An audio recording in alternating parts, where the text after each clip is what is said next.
Hola amigos, bendiciones, qué gusto saludarles en este precioso día. Gracias nuevamente por estar aquí, gracias por conectarte a tu canal de YouTube Tesoro del Cielo. Hoy continuamos con el estudio del libro de Efesios 6, específicamente a partir de los versículos 16 en adelante, y estamos tratando el tema de la armadura de Dios, pero hoy vamos a especificar lo referente al escudo de la fe. Así que si ya te conectaste, te invito a que busques tu Biblia, tu libreta de notas, porque este estudio acaba de comenzar. Levantamos una oración como de costumbre. Padre eterno, Dios de amor maravilloso, Señor, te damos gloria, te damos honra solo a ti, oh Padre, porque a ti te pertenece. Venimos ante tu presencia reconociendo que solo tú eres nuestro Dios, que solo tú eres nuestro Señor. A ti, Dios mío, elevamos esta oración pidiéndote nuevamente que pases carbón encendido por mis labios. Quiero menguar para que crezcas tú, que seas tú fluyendo a través de mí en esta enseñanza. Oh Padre, queremos cada vez más aprender más de ti, de tu palabra, que seas tú, Dios mío, enseñándonos todo lo que quieres que nosotros aprendamos de tu palabra, en el nombre poderoso de Jesús, que podamos no solamente conocerla, sino ponerla por obra cada día de nuestras vidas. En el nombre de Jesús te damos gracias y te decimos amén y amén. Bueno, mis amados, como les decía, hoy continuamos con el estudio de este capítulo de Efesios 6 y comenzamos la lectura a partir del versículo 16, que dice así: sobre todo tomad el escudo de la fe, con que podáis apagar todos los dardos de fuego del maligno, y tomad el yelmo de la salvación y la espada del Espíritu, que es la palabra de Dios, orando en todo tiempo con toda oración y súplica en el Espíritu, y velando en ella con toda perseverancia y súplica por todos los santos y por mí, a fin de que al abrir mi boca me sea dada palabra para dar a conocer con denuedo el misterio del Evangelio, por lo cual soy embajador en cadenas, que con denuedo hable de él como debo hablar. Y esto era el apóstol Pablo, pues, que envió esta carta a los efesios y les exhortaba, pues, a que tomaran la armadura de Dios, a que se mantuvieran firmes en la fe. Y analizando, pues, esta porción de la escritura, hay algo que nos llama poderosamente la atención, y es como el apóstol les decía: tomad el escudo de la fe. Todos sabemos por la misma palabra que la fe es la certeza de lo que se espera, esa convicción de lo que no se ve. Pero también la palabra de Dios nos insta y nos manda a que constantemente nuestra fe esté puesta en nuestro precioso Señor Jesucristo, porque Él es el autor y consumador, valga la redundancia, de nuestra fe. La fe en el libro de Efesios, en este capítulo específico, es representada por un escudo que nos protege de los dardos de fuego del maligno, que son esos esfuerzos persistentes del enemigo, donde a través de la tentación intenta debilitarnos, tratando de infundirnos miedo, duda e incredulidad. El escudo que el apóstol Pablo describe no es uno simple y pequeño, sino un escudo grande y alargado que podría proteger no solo la parte de arriba de nuestra cabeza, sino todo el cuerpo. Y esto obviamente refiriéndose a esa armadura que usaban en aquella época los soldados romanos. Recordemos que aquí se hace como especie de una alegoría, es decir, una comparación, porque en la guerra antigua, para poder aquellos soldados protegerse de los dardos de fuego que se lanzaban en gran número al comienzo de un ataque, tenían que estar verdaderamente protegidos, teniendo pues este escudo para poderlo levantar en el momento del ataque. La idea no era solo herir al enemigo, sino dispararle por todos lados con una gran cantidad de flechas y así confundirlo y asustarlo, incendiando todo a su paso. Por eso los soldados usaban este tipo de escudo como una manera de protección, no solamente de su cabeza, sino, como antes dije, de todo el cuerpo.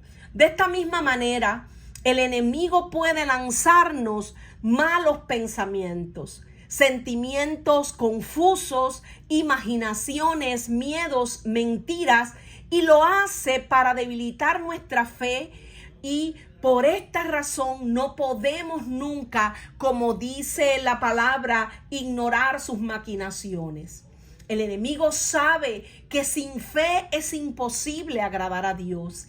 Él buscará la manera de quebrantar nuestra fe, pues conoce que a Dios no le gusta que no confiemos en Él, y que para ser amigos de Dios hay que creer primeramente que Dios existe y que sabe ciertamente premiar a los que buscan su amistad.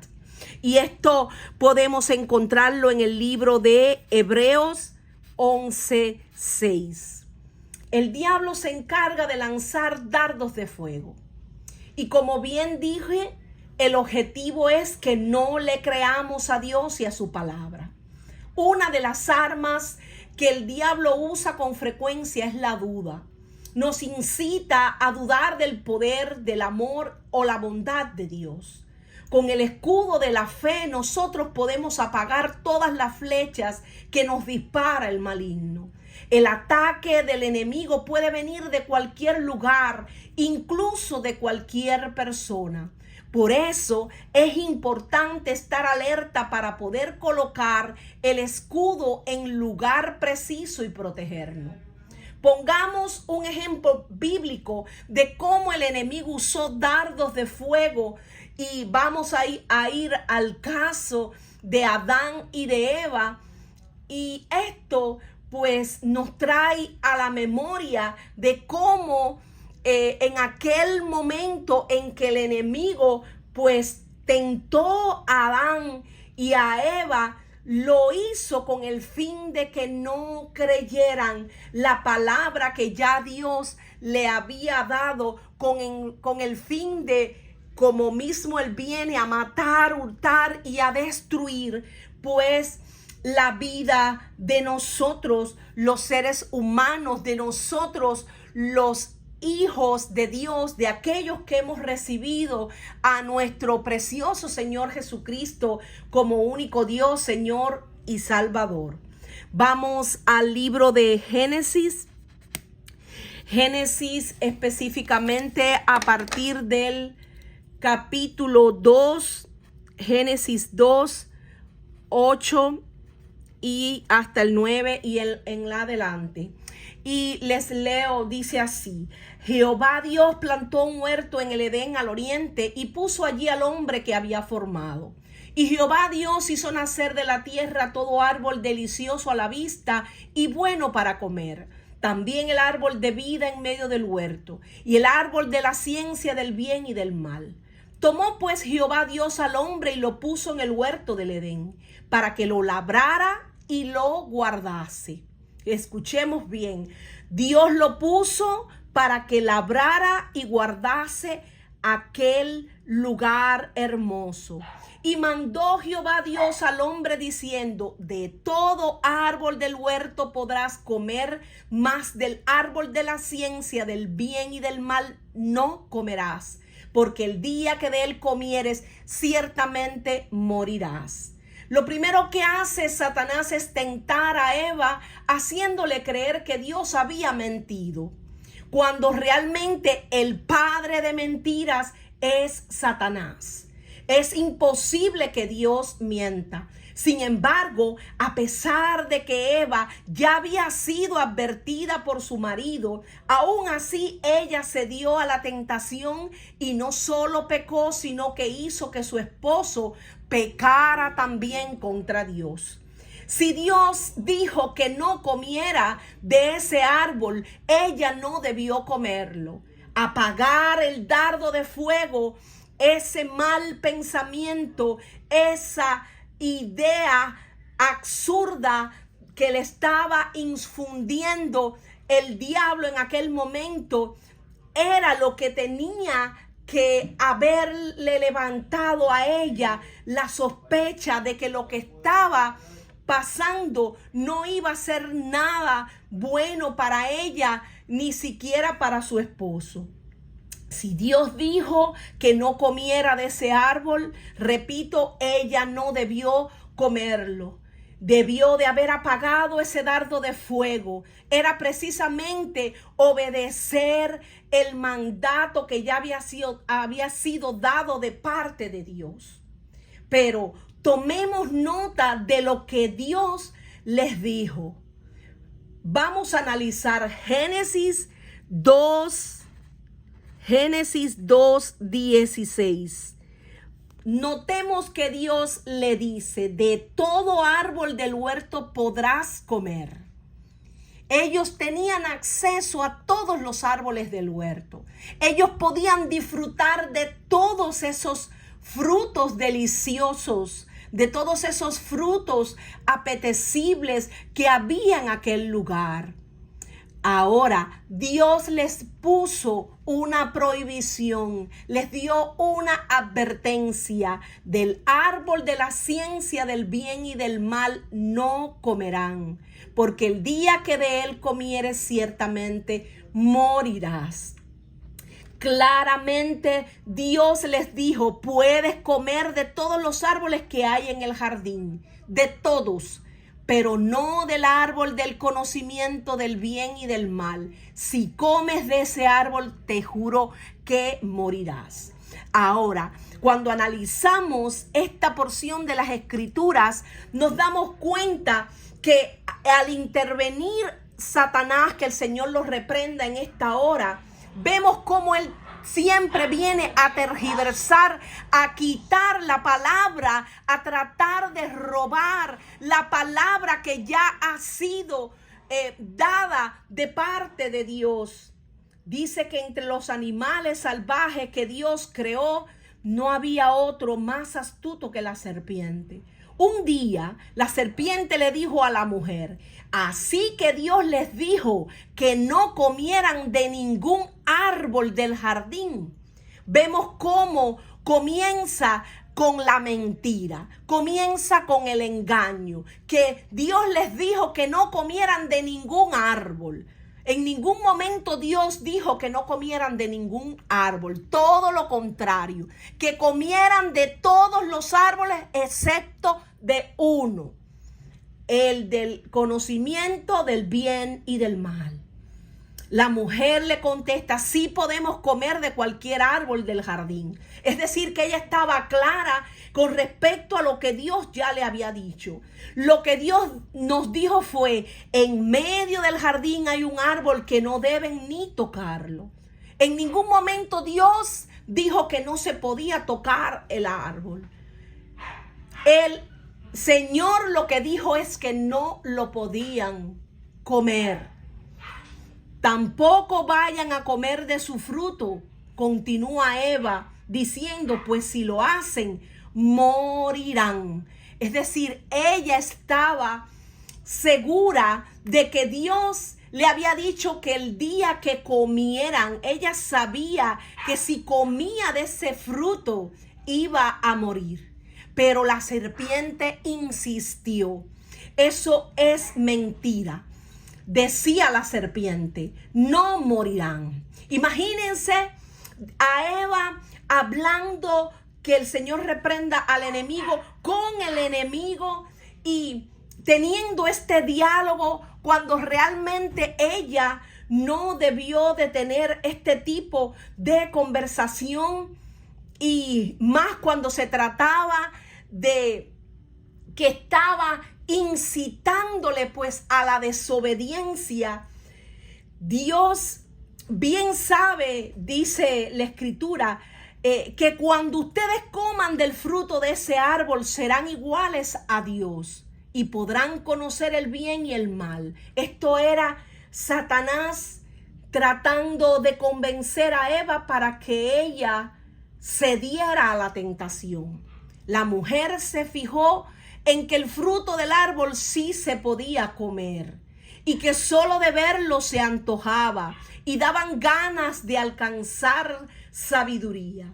Es decir, que en aquel momento ella no solamente desobedece al mandato de Dios, sino que comienza a codiciar, comienza a querer alcanzar sabiduría, a querer pues tener más de lo que ya le había sido permitido. Entonces es que por esa codicia ella arranca entonces uno de los frutos y come. Luego le da a su esposo, que estaba allí también con ella, y él pues accede y come. En ese mismo instante se dieron cuenta de que habían hecho y de todo lo que habían hecho, y se dieron cuenta entonces de que estaban desnudos. Fue cuando tomaron unas hojas de higuera y las cosieron para cubrirse con ellas. Y bueno, todos los que hemos leído la Escritura sabemos que ellos luego se esconden de la presencia de Dios. Y una vez que Dios pues comienza a preguntarle a Adán que dónde estaba, era refiriéndose pues a la condición en la que ya se encontraba por la desobediencia, y esto trajo como consecuencia pues que fueran expulsados del paraíso. Dios nos ha dejado su palabra. Solo tenemos que estudiarla, que escudriñarla, que creerla, que atesorarla en nuestro corazón y ponerla por obra cada día de nuestras vidas. ¿Qué sucede a menudo con nosotros? Muchas veces somos dados a hacer lo que queremos y no lo que Dios ha establecido en su palabra, y eso siempre nos traerá malas consecuencias. Por eso, cuando leemos aquí, el apóstol Pablo decía, sobre todo, tomad el escudo de la fe con que podáis apagar todos los dardos de fuego del maligno. Tomar ese escudo de la fe, sabiendo que todo lo que Dios nos ha dicho en su palabra es la verdad. Sabiendo que cuando el enemigo viene a tentarnos, tenemos que derribar todos esos argumentos falsos, toda esa mentira, todo lo que quiera robarnos la posición en la que ya nosotros estamos puestos como hijos de Dios. Sabemos que Dios nos trasladó de las tinieblas a su luz admirable, y que ya no pertenecemos al reino de las tinieblas, sino que ahora somos de la luz, somos de Jesús, somos de Él. Hay muchos ejemplos en la palabra de Dios de cómo el enemigo, usando la tentación, de cómo a través de estos mismos dardos de fuego hizo a muchos hombres caer en pecado. Y otro ejemplo que les quiero poner está en Primera de Reyes 11, del 1 al 13. Y es referente al rey Salomón. Sabemos que una de las cosas que el Señor le dice a Salomón era que guardara sus mandamientos, que se condujera tal y como lo hacía su padre David. Sin embargo, vemos en esta escritura que una de las advertencias que Dios le da a los hijos de Israel era que no hicieran yugo desigual con las otras naciones vecinas, que no se juntaran con estas naciones y mucho menos que hicieran alianza con ellas. Pero el rey Salomón amó, dice que además de la hija de Faraón, a muchas mujeres extranjeras, a las de Moab, a las de Amón, a las de Edom, a las de Sidón, a las Etea, gente de las cuales Jehová había dicho a los hijos de Israel: no os llegaréis a ellas, ni ellas se llegarán a vosotros, porque ciertamente harán inclinar vuestros corazones tras sus dioses. ¿Y qué pasó? Pues que Salomón se juntó con amor a estas mujeres y tuvo 700 mujeres reinas y 300 concubinas, y sus mujeres desviaron su corazón. Y cuando Salomón era ya viejo, sus mujeres inclinaron su corazón tras dioses ajenos, y su corazón no era perfecto con Jehová su Dios como el corazón de su padre David.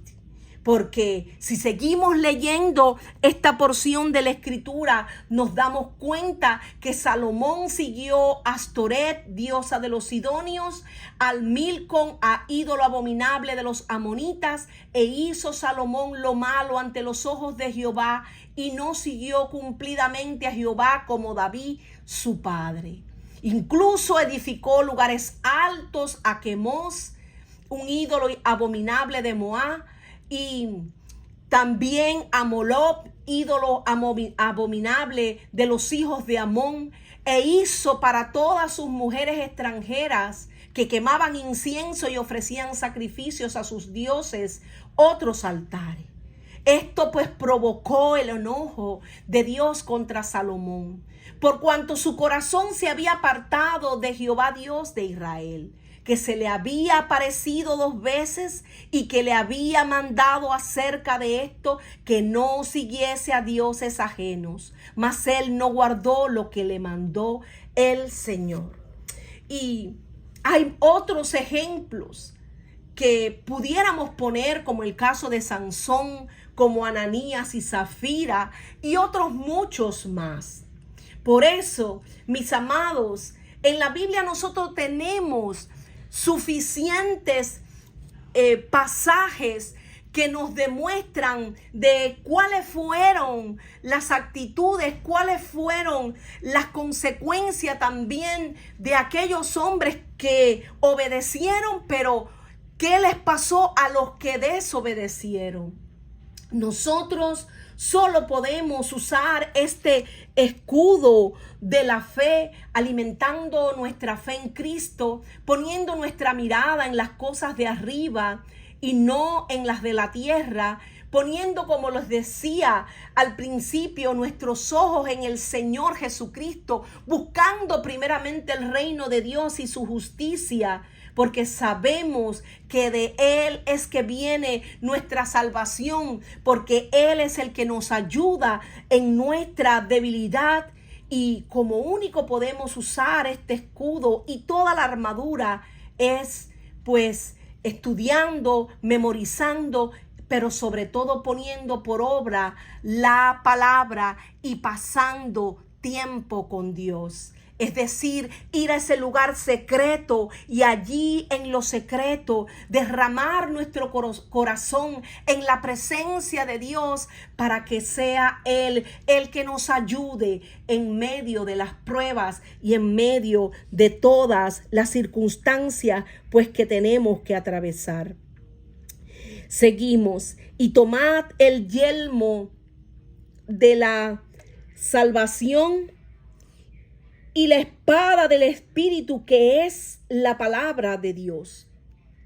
Es importante recordar, antes de entrar ya en este tema específico de lo que es el yelmo de la salvación, que aunque vivimos en este mundo, no somos de este mundo. Los que ya recibimos a Jesucristo, le pertenecemos a Dios, somos de Él y de su reino.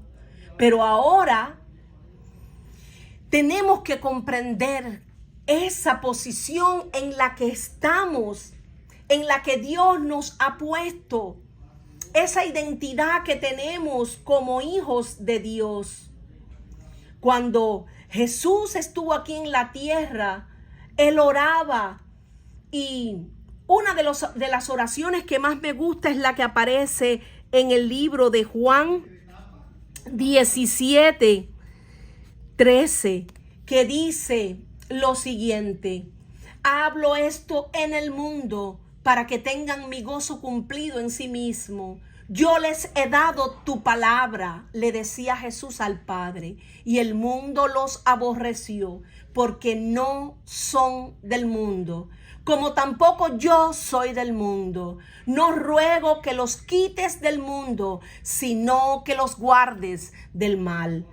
Y Dios mismo, Jesús mismo, oraba al Padre y le pedía: no lo quites del mundo, no quites a mis hermanos del mundo, sino guárdalos del mal. Pues aunque vivimos en este mundo, no libramos batallas como lo hace el mundo.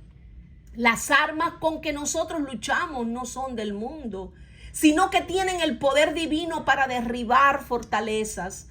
Destruimos argumentos y toda altivez que se levanta contra el conocimiento de Dios, llevando cautivo todo pensamiento para obedecer a Cristo, para que obedezca a Cristo. Y esto está en 2 de Corintios 10, a partir del verso 3.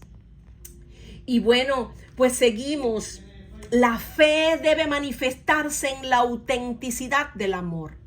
Por tanto, la fe se opone a cualquier actitud de soberbia. Sabemos que la misma palabra de Dios dice que Dios al humilde mira de cerca, pero al altivo de lejos. Y es la humildad, ese reconocimiento de nuestras propias limitaciones. Sabemos que sin Dios nada podemos hacer. Por eso Él dijo en su palabra: yo soy la vid verdadera, ustedes son los pámpanos. El que en mí permanece llevará mucho fruto, pero el que no permanece, dice que será quitado. Y al ser quitado se secará. Y al secarse, pues dice que le prenderán fuego y arderá. Es decir, nosotros como hijos de Dios debemos de procurar cada día con diligencia permanecer en el amor de Dios, permanecer en Él, porque para poder dar fruto digno de verdadero arrepentimiento, para poder dar ese fruto apacible del Espíritu, que es el amor, la paz, el gozo, la benignidad, la bondad, la fe, la paciencia, la mansedumbre y la templanza, solo lo podemos lograr y manifestar cuando permanecemos en Cristo y Cristo en nosotros. Es Cristo en nosotros la esperanza de gloria. Es Cristo el alfarero por excelencia, el que nos moldea como arcilla en sus manos. Ese fruto apacible del Espíritu solamente puede verse manifestado en nosotros en la medida en que nosotros guardamos y tenemos una relación íntima y estrecha con Dios. Es ahí donde Dios trabaja en nuestro carácter, puliéndonos para que alcancemos esa estatura del varón perfecto que es Jesucristo. Pero hablemos ahora del casco de la salvación, tal y como aparece en el verso 17.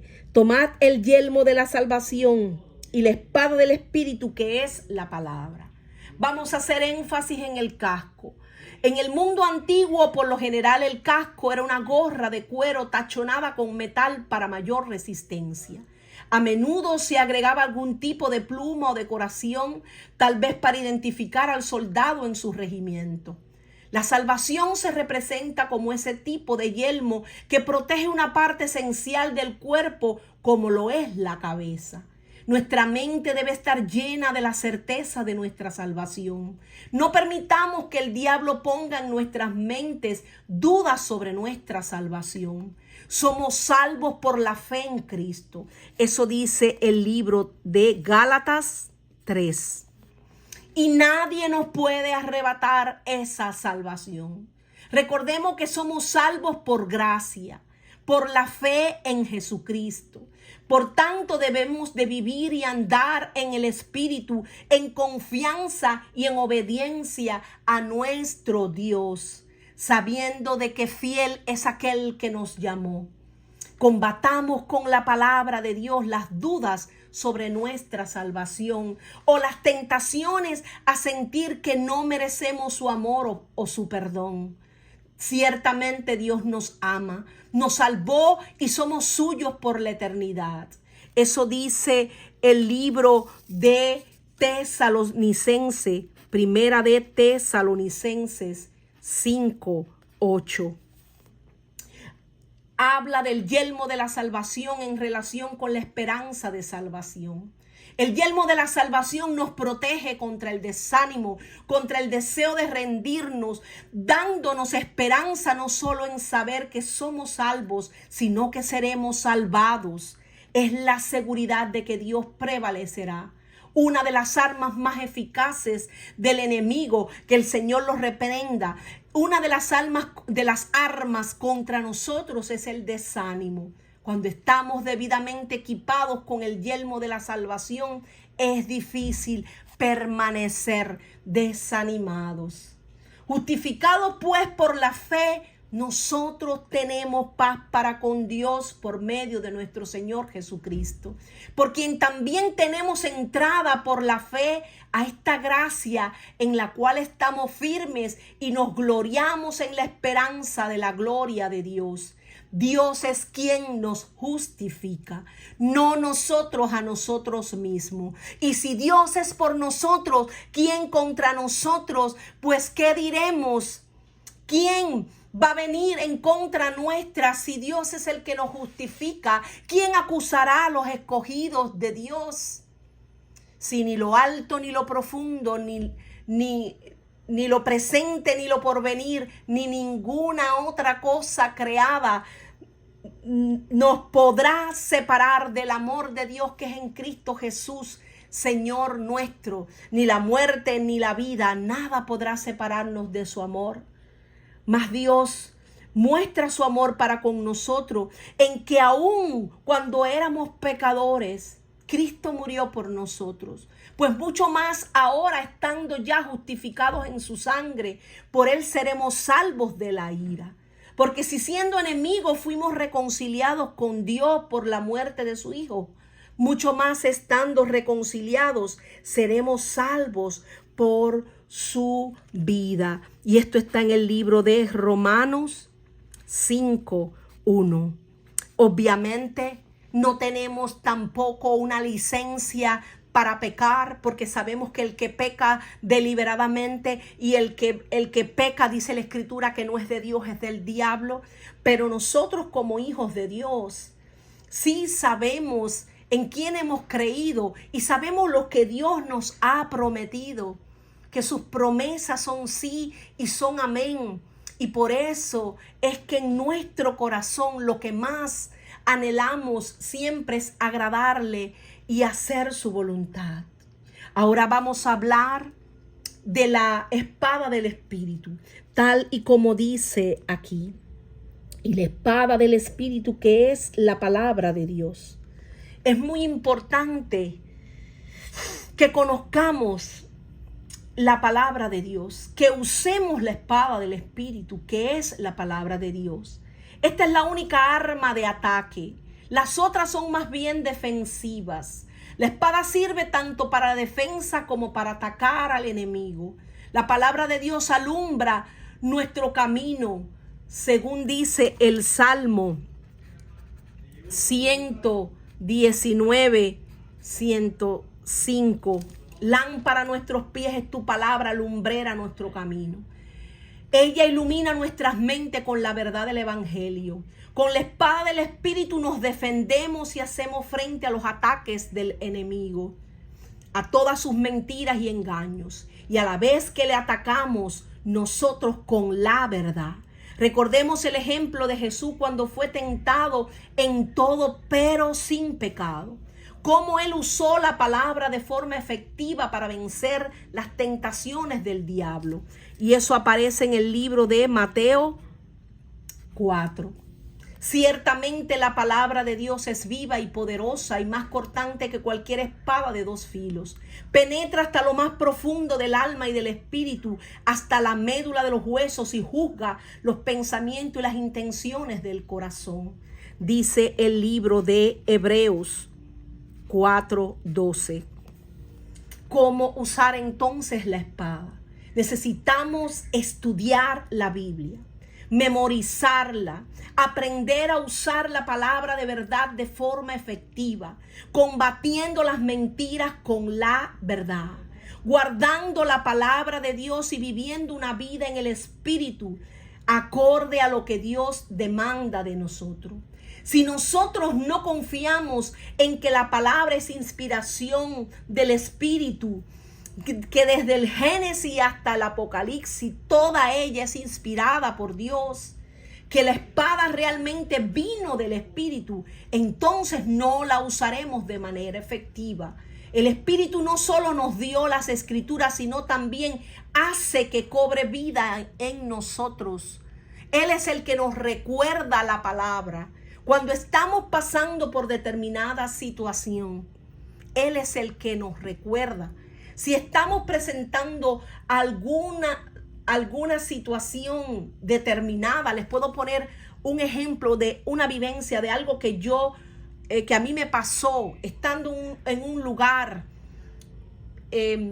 una persona que era hermano mío en la iglesia, estando yo allí, por una razón vino y empezó a discutir conmigo y con otras personas que estaban allí sentadas. Y en el momento en que él comienza la discusión, yo escuché que el Señor me dijo: deja la contienda antes de que se enrede. El Señor me estaba advirtiendo de que no me inmiscuyera y que dejara el lugar, que dejara de inmediato lo que estaba pasando allí para que no cayera en la misma situación en la que esa persona quiso enredarme. Y momentos así como estos muchas veces vamos nosotros a pasar, en que cuando tenemos una comunión con el Espíritu, Dios mismo nos va a advertir del peligro, Dios mismo nos va a hablar y nos va a dirigir para que nosotros hagamos siempre lo correcto, porque muchas veces cuando viene el ataque del enemigo, muchas veces no sabemos qué hacer, cómo actuar, pero como tenemos la palabra de Dios, si Dios dice no mientas, pues obviamente cuando vienen a preguntarnos algo y quizás nuestro deseo para escapar de la situación es mentir, ahí tiene que venir el recordatorio de que nosotros no mentimos, de que nosotros no podemos decir las cosas para librarnos de la situación, sino que tenemos que decir la verdad. Entonces, siempre la palabra nos va a llevar a que actuemos correctamente, a que hagamos lo que a Dios le agrada. Pero para eso tenemos que estar orando en todo tiempo, como dice la Escritura, con toda oración y súplica en el Espíritu, velando en ella con toda perseverancia y súplica por todos los santos, tal como dice este verso 18. orando en todo tiempo con toda oración y súplica en el Espíritu y velando en ella con toda perseverancia y súplica por todos los santos y por mí, a fin de que al abrir mi boca me sea dada palabra para dar a conocer con denuedo el misterio del Evangelio. Aquí el apóstol Pablo les daba un consejo y era que oraran sin cesar. Y era que constantemente suplicaran en el Espíritu y que velaran con toda perseverancia. La oración es la llave maestra y la clave para alcanzar lo que humanamente nos es imposible. Dios hará todo a través de la oración y sin ella nada. Por eso en el libro de Primera de Tesalonicenses 5:17 dice: orad sin cesar, dad gracias en todo porque esta es la voluntad de Dios para con vosotros en Cristo. Oren en el Espíritu en todo momento, con peticiones y ruegos, manténganse alerta y perseveren en oración por todos los santos. Eso es refiriéndose a que nosotros como cuerpo de Cristo tenemos que orar los unos por los otros. Tenemos que estar orando por toda la iglesia en el mundo entero, porque también nuestros hermanos están pasando por situaciones diversas, para que Dios les ayude y para que Dios los libre de toda especie de mal. El soldado cristiano se prepara para la batalla, se fortalece y recibe instrucciones, órdenes a través de la oración. La comunicación con Dios debe ser constante para fortalecernos y recibir su dirección, su perdón y protección. Sabemos que Jesús oraba. Dice el libro de Marcos 6. Verso 46. Y después que los hubo despedido, se fue al monte a orar. Jesús oraba constantemente. ¿Qué nos hace pensar que no tenemos que orar? Si Él, siendo 100% hombre y 100% Dios, oraba, ¿cómo nosotros no vamos a orar? Una de las cosas que el enemigo ataca más es la oración.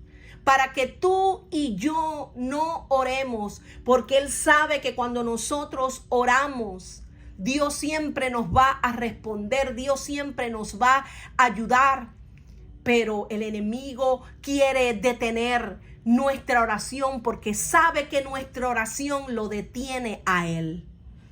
¿Y cómo lo va a hacer? Lanzando dardos de fuego, de que estamos cansados, o de que tenemos que trabajar, o de que tenemos que hacer algo para que tú y yo no busquemos el rostro de Dios.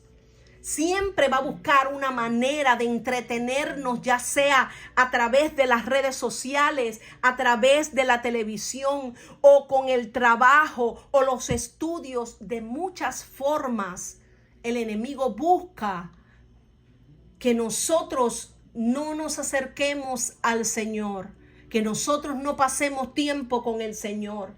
Por eso en esta hora nosotros tenemos que comenzar a estar apercibidos, a estar alertas con respecto a este tipo de dardos de fuego que el enemigo está usando, que el Señor los reprenda, para que la iglesia no busque el rostro de Dios, para que no se humille, para que no vele y ore. Una de las cosas que el Señor Jesucristo le advirtió a sus discípulos fue lo siguiente, y está en el libro de Marcos 14.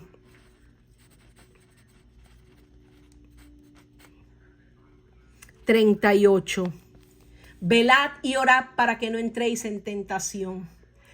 El espíritu a la verdad está dispuesto, pero la carne es débil. Otra vez fue y oró diciendo las mismas palabras. No solo debemos orar por nuestras luchas, retos o dificultades, sino que debemos de orar y apoyar, como les decía, a nuestros hermanos. Podemos decir que es a través de la oración que la fuerza espiritual y la armadura de Dios van a entrar verdaderamente en acción.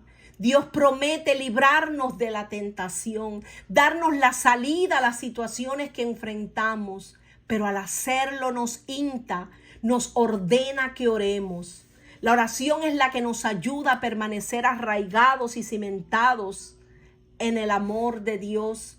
Cuando establecemos una comunión con el Espíritu de Dios, cuando hablamos con nuestro Padre, Él nos guiará a toda verdad.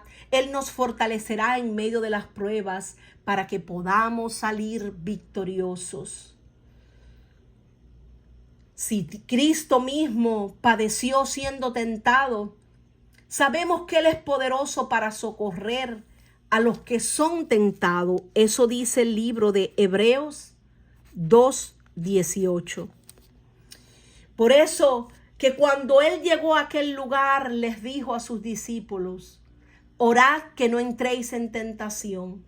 Y esto lo podemos ver en el libro de Lucas 22:40. 2 veces le dijo: ¿por qué dormís? Levantaos y orad para que no entréis en tentación.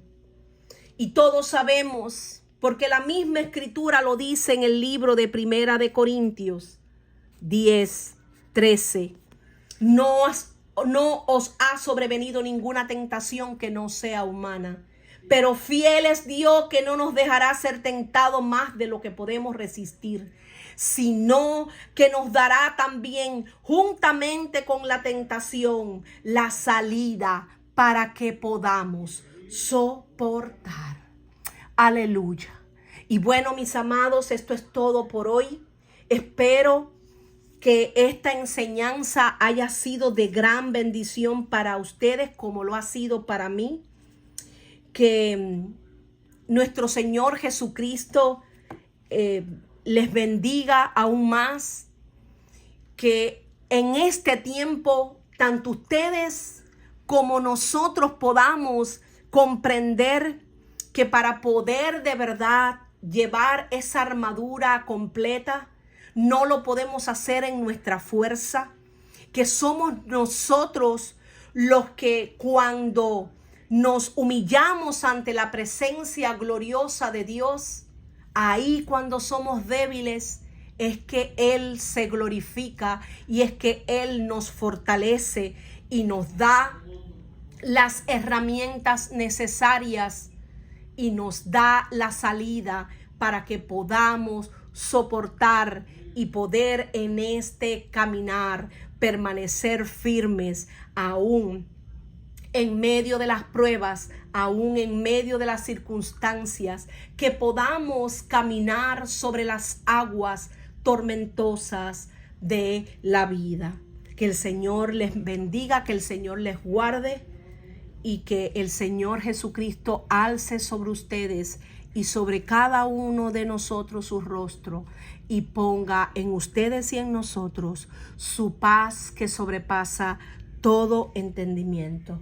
Gracias nuevamente por conectarte. Te invito que por favor compartas esta enseñanza con todas las personas que puedas, que también nos regales un fuerte like para que así estas enseñanzas pues lleguen a muchas familias de la tierra.